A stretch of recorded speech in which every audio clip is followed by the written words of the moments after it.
कुदरत ने दिया अपने को त्रिफला पाउडर। त्रिफला के बारे में आप बिल्कुल भली भांति जानते होंगे। उसमें हरड़, बहेड़ा और आंवला 3 चीज़ों का मिश्रण है जी। जो हरड़ है वो उसमें डाली जाती है 1% मतलब 100 ग्राम, बहेड़ा डाला जाता है 2% मतलब 200 ग्राम, और आंवला डाला जाता है 4% मतलब 400 ग्राम। ये रेशो जो है ना जी, ये पेट की आंतड़ियों को डिटॉक्स करती है।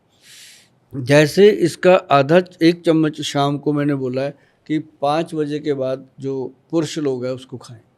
जो महिलाएं हैं वो रात को पानी में डाल के रख दें, सुबह उसको खाली पेट पी लें। तो उससे क्या होता है जी, जैसे बॉडी के अंदर ना जितना भी मल जमा हुआ है आंतड़ियों में, वो उसको ऐसे वॉश करता है जैसे डिटर्जेंट कपड़े को वॉश करता है। ये आयुर्वेद का एक वात पित्त कफ को, तीनों दोषों को कंट्रोल करता है वो। और ऐसी एक त्रिकुटा है, ये त्रिफला हो गया, एक त्रिकुटा है जी। जो त्रिकुटा है ना जी, वो आपकी थ्रोट इन्फेक्शन, गले की, और बॉडी के अंदर जितनी भी रेशे की इन्फेक्शन है, जैसे उसके अंदर काली मिर्च, मग पीपल और सौंठ, 3 चीज़ों का त्रिफला और त्रिकुटा अगर 2 चीज़ें लोग अपना लें तो ज़िंदगी में कभी थायराइड होने का और गैस्ट्रिक प्रॉब्लम होने का खतरा नहीं रहता।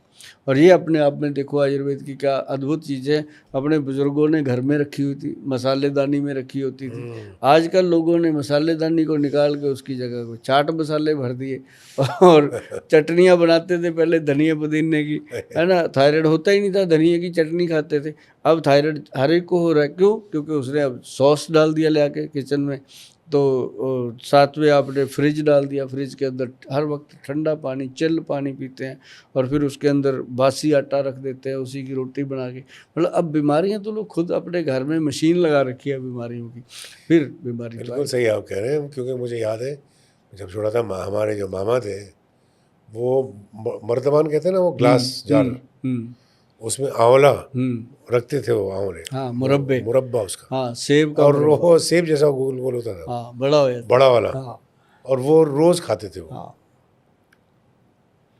अच्छा, ये लफ्ज मुरब्बा भी मैं जमाने के बाद सुना हूँ क्योंकि आजकल आप किसी नए बच्चे को बताओ मुरब्बा क्या, वो समझेगा नहीं क्या बोल रहे हैं। उसको जैम पता है उसको मुरब्बा नहीं, जैम पता है।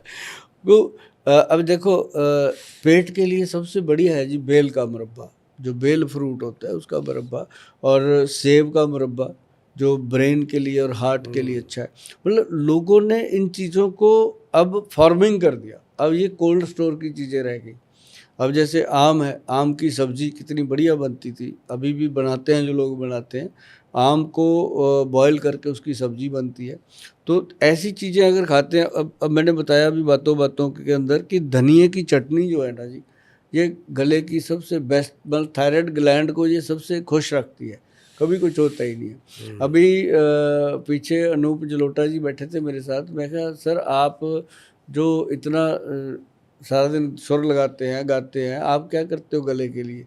कहते गोयल साहब मैं क्या करता हूँ, मैं अमरूद के पत्ते लेके ना उनको चबा चबा के खाता हूँ।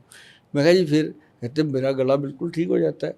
तो फिर मैंने उनको बताया, मैं कहा एक काम और करना सर, मैं कहा पंजाब में जितने सिंगर हैं वो मेरे से नुस्खे लेते हैं, मैं क्या आप एक काम करना, सेंधा नमक लेकर के आधा चम्मच और 1 चम्मच हनी लेकर के उसको अच्छे से मिक्स करके चाट के खा के देखिएगा, फिर गला क्या कहता है। उसके बाद वो कहते अभी खाएंगे, वही मंगा के खिलाया। आप ये कह रहे हैं चाट के खाने की बात, तो मुझे याद आया कि मैं जब छोटा था, वालदा हमारी बादाम भिगाते थे रात भर, और मिट्टी की कुलिया में, मिट्टी की कुलिया, उसमें उसको घसते थे, हाँ, घस के उसका पेस्ट बनता था, वो खिला देते थे।